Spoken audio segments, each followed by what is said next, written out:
मुंबई की है। ये बात 2022 की है। मुंबई के आसपास ठाणे जिले के डोंबिवली इलाके में ओम साई रेजिडेंसी नाम की एक बिल्डिंग है। इसी बिल्डिंग में किशोर शिंदे का परिवार रहता था। परिवार में पत्नी सुप्रिया और उनका 10 साल का बेटा श्लोक था। बेटा रोजाना स्कूल जाता था। उसे लाने के लिए दोपहर में सुप्रिया स्कूल तक जाती थी। लेकिन 14 फरवरी को कुछ अजीब हुआ। शाम करीब 4:30 बजे पड़ोस में रहने वाली स्वाति ने घबराई हुई आवाज में किशोर शिंदे को फोन किया। सुप्रिया घर पर नहीं है, उसका फोन भी नहीं लग रहा। मैं घर तक गई थी, दरवाजा बंद मिला। श्लोक का स्कूल बैग बाहर बरामदे में पड़ा है, आप जल्दी आ जाइए। यह सुनकर शिंदे का मन और बेचैन हो गया। उन्होंने तुरंत सुप्रिया को फोन मिलाया, लेकिन फोन बंद था। चिंता बढ़ने लगी। उन्होंने एक पड़ोसी दोस्त को भी घर जाकर देखने के लिए कहा। थोड़ी देर में दोस्त ने भी आकर वही बताया जो स्वाति ने कहा था। बेचैन शिंदे ने ऑफिस का बचा काम जैसे तैसे निपटाया और शाम 7 बजे तक घर पहुंच गए। घर का दरवाजा भीतर से बंद था। इस बीच बेटा श्लोक भी खेलकर ग्राउंड से लौट आया था। बरामदे में कुछ पड़ोसी खड़े थे। सभी के चेहरों पर चिंता साफ झलक रही थी। आमतौर पर सुप्रिया घर से बाहर जाती थी तो चाबी पड़ोस में छोड़ जाती थी, लेकिन उस दिन उसने ऐसा नहीं किया था। यही बात सबको और खटक रही थी। आखिर सुप्रिया कहाँ चली गई? शिंदे ने अपने बैग से एक्स्ट्रा चाबी निकाली और मेन डोर का इंटरलॉक खोला। दरवाजा खुलते ही वह कुछ लोगों के साथ कमरे में दाखिल हुए। भीतर का माहौल बिल्कुल सामान्य था। लाइटें जल रही थीं, जैसे अभी थोड़ी देर पहले कोई मौजूद हो। कुछ पल वे ठिठक कर कमरे में खड़े रहे। उनकी आंखें बेचैनी से सुप्रिया को तलाश रही थीं। उन्होंने दोस्तों और रिश्तेदारों से पूछा, लेकिन सभी ने एक ही जवाब दिया, आज सुप्रिया से हमारी कोई मुलाकात नहीं हुई। यह सुनकर शिंदे के दिल में शक की लकीरें गहरी हो गईं। मामला उन्हें संदिग्ध लगा। उन्होंने समय गंवाना ठीक नहीं समझा और तुरंत अपने खास दोस्तों के साथ डोंबिवली मानपाड़ा पुलिस थाने पहुंच गए। वहां थाना प्रभारी को पूरी बात बताकर सुप्रिया की गुमशुदगी की रिपोर्ट दर्ज करवाई। इधर शिंदे के घर पर खड़े कुछ पड़ोसियों की नजर अचानक एक सोफे पर टिक गई। ऐसा लग रहा था मानो उसे खिसकाकर फिर से उसी जगह पर रखा गया हो। जमीन पर बने ताजा निशानों से यह साफ झलक रहा था। लोगों को यह बात अजीब लगी, क्योंकि सुप्रिया तो हमेशा सोफे को दीवार से थोड़ा हटाकर रखती थी ताकि दीवार पर निशान न पड़े। लेकिन उस दिन सोफा पूरी तरह दीवार से सटा हुआ था। जमीन पर भी ऐसे धब्बे थे, जैसे किसी ने जल्दबाजी में अधूरी सफाई की हो। शक गहराया तो एक पड़ोसी ने सोफा खींचकर देखने की कोशिश की, लेकिन वह असामान्य रूप से भारी लग रहा था, जबकि वह बेड कम सोफा सामान्यतः आसानी से खिसक जाता था। ऊपर से कपड़ा भी गीला नजर आ रहा था। 2 लोगों ने मिलकर जोर लगाया। जैसे ही सोफा थोड़ा खिसका, उसका निचला हिस्सा अचानक बाहर की ओर सरक आया और वह नजारा देखकर सबकी आंखें फटी रह गईं। सोफे के भीतर सुप्रिया बेजान ठूंस दी गई थी। उसके पैर अजीब तरह से मुड़े हुए थे। सिर आगे को झुका था और गर्दन टेढ़ी पड़ी थी। चेहरा आधा ही दिखाई दे रहा था। यह मंजर इतना भयावह था कि कमरे में मौजूद हर शख्स के होश उड़ गए। सूचना तुरंत पुलिस को दी गई। संयोग से उस समय शिंदे भी वहीं मौजूद थे। गुमशुदगी के रूप में जिस सुप्रिया की तलाश की जा रही थी, उसी का शव अब उसके घर से मिलने की खबर पुलिस तक पहुंच चुकी थी। केवल 10 मिनट में ही पुलिस टीम घटनास्थल पर पहुंच गई। पुलिस अधिकारियों की मौजूदगी में सोफे से सुप्रिया की लाश बाहर निकाली गई। उसके सिर पर चोट के गहरे निशान साफ दिखाई दे रहे थे। तत्काल फॉरेंसिक टीम को भी बुलाया गया। घटनास्थल की प्रारंभिक जांच पड़ताल पूरी करने के बाद शव को पोस्टमार्टम के लिए भेज दिया गया। सुप्रिया की लाश को पोस्टमार्टम भेजने से पहले पुलिस ने घटनास्थल की बारीकी से पड़ताल की। शुरुआती जांच में कई बातें सामने आईं, जिन्होंने हत्या की ओर इशारा किया। सुप्रिया के सिर पर गहरी चोट थी और वहीं खून फैला हुआ दिखाई दिया।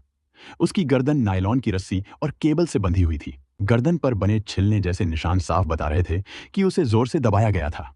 घर के कमरे को खंगालने पर पुलिस ने पाया कि सोफा अपनी जगह से हटाया गया था। जमीन पर खून के धब्बों को साफ करने की कोशिश की गई थी, जैसे किसी ने जल्दबाजी में सबूत मिटाने की कोशिश की हो। अपराधी ने सावधानी बरती थी कि उसके खिलाफ कोई सीधा निशान न बचे। सबसे चौंकाने वाली बात यह थी कि घर का दरवाजा भीतर से बंद था। इसका सीधा मतलब था कि वारदात के बाद अपराधी आराम से दरवाजा बंद कर बाहर निकल गया।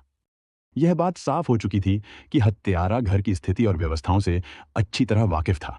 यानी यह किसी अनजान का काम नहीं, बल्कि कोई ऐसा था जिसे घर और सुप्रिया दोनों की गहरी जानकारी थी। पुलिस ने सबसे पहले 37 साल के किशोर शिंदे से पूछताछ की।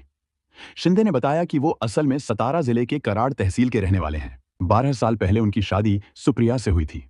अभी पिछले साल ही वो लोग इस फ्लैट में शिफ्ट हुए थे। इससे पहले पास में ही किराए के एक छोटे कमरे में रहते थे। शिंदे ने कहा कि उनका यहाँ किसी से कोई झगड़ा विवाद नहीं था। सुप्रिया पढ़ी लिखी थी, मिलनसार स्वभाव की, पड़ोसियों से सबके अच्छे रिश्ते थे। चूंकि शिंदे अक्सर ड्यूटी से देर रात घर आते थे, तो ज्यादातर घर की जिम्मेदारी सुप्रिया ही संभालती थी। पुलिस को अब यह समझना था कि घर में वारदात करने वाला आया कैसे। इसीलिए कॉलोनी और बिल्डिंग के पास लगे सीसीटीवी कैमरों की फुटेज निकलवाई गई, ताकि देखा जा सके कि उस दिन कौन आया गया था। इसी बीच बिल्डिंग के ही एक शख्स ने पुलिस को बताया कि उसने सुप्रिया के घर के बाहर एक जोड़ी चप्पलें देखी थीं।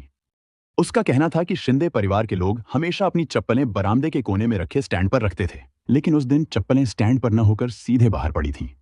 इसका मतलब साफ था कि घर के अंदर कोई बाहर का आदमी आया था। ये बात पुलिस के लिए काफी अहम थी, खासकर इसलिए क्योंकि गवाही देने वाले ने बताया कि उसने ये चप्पलें दोपहर करीब 1 से 1:30 बजे के बीच देखी थीं।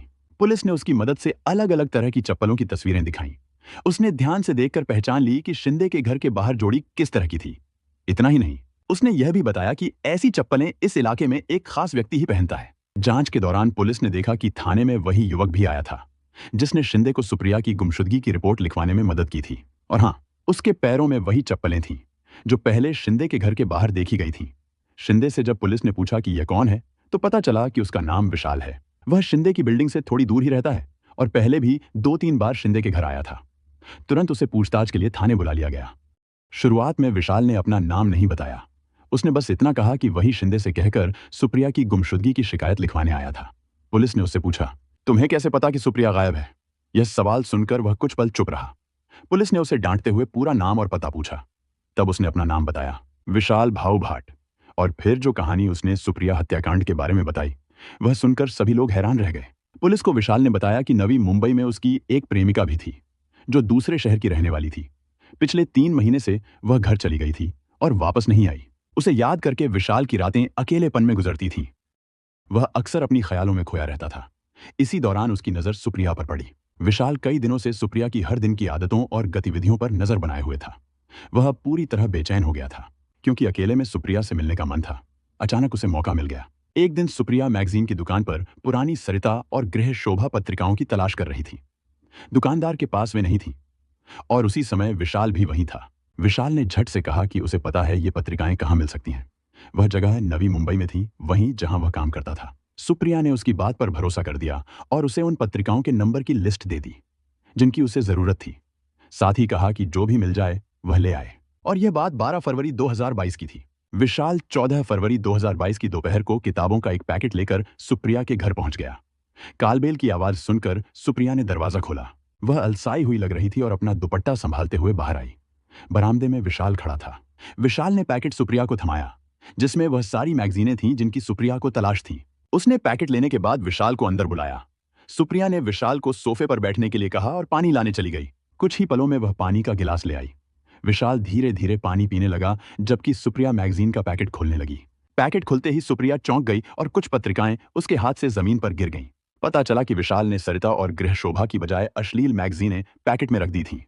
सुप्रिया को यह देखकर गुस्सा आ गया। वह विशाल को बाहर निकालने की कोशिश करने लगी, लेकिन विशाल ने मौका पाकर सुप्रिया का हाथ पकड़ लिया और अपनी ओर खींच लिया। विशाल के बदले हुए तेवर और अचानक हमला देखकर सुप्रिया पूरी तरह हैरान रह गई। वह उसके ऊपर गिर पड़ी। पास रखा कांच का गिलास टूट गया और पानी फैल गया। सुप्रिया ने विशाल को धकेलते हुए उठने की कोशिश की, लेकिन जमीन पर बिखरे कांच के टुकड़े उसके पैर में चुभ गए और खून बहने लगा। वह दौड़ते हुए दूसरे कमरे में भागी। उसने सुप्रिया को फिर से पकड़ने की कोशिश की और वह बचते बचाते भी उसकी पकड़ में आ गई। अंततः उसकी गर्दन विशाल की पकड़ में फंस गई। विशाल ने सुप्रिया को काबू में करने के लिए अपनी जेब में रखी नायलॉन की रस्सी गले में फंसा दी। दोनों हाथों से रस्सी कसते ही सुप्रिया जल्दी ही बेजान हो गई और गिर पड़ी। उसी हालत में उसने उसके शरीर के साथ छेड़छाड़ की। धीरे धीरे सुप्रिया की सांसें थम गईं। यह देखकर विशाल घबरा गया और जल्दबाजी में अपने बचाव का रास्ता निकालने लगा। उसने देखा कि हाथापाई सोफे पर हो रही थी। दिमाग में एक विचार आया और उसने तुरंत सोफे को खोला। सुप्रिया का शरीर उसके अंदर ठूंस दिया। सोफे को पहले की तरह ठीक से लगा दिया, लेकिन भूल गया कि सोफा पहले दीवार से थोड़ा हटाकर रखा गया था। फर्श पर बिखरे पानी और सुप्रिया के खून के कुछ निशान साफ करने के बाद उसने गेट की चाबी ढूंढी। वह उसे किचन में फ्रिज के ऊपर रखी मिली। वारदात को अंजाम देने के बाद विशाल अपने कमरे में लौट आया जैसे कुछ हुआ ही नहीं। खुद को बचाने के लिए वह डोंबिवली थाने भी गया और किशोर शिंदे का दोस्त होने का ढोंग करने लगा, लेकिन उसकी ही चप्पलों ने उसका सच सबके सामने ला दिया। पुलिस ने विशाल भाऊ भाट से विस्तार से पूछताछ की। सबूत और उसकी गवाही के बाद उसे गिरफ्तार कर कोर्ट में पेश किया गया, जहां से उसे जेल भेज दिया गया।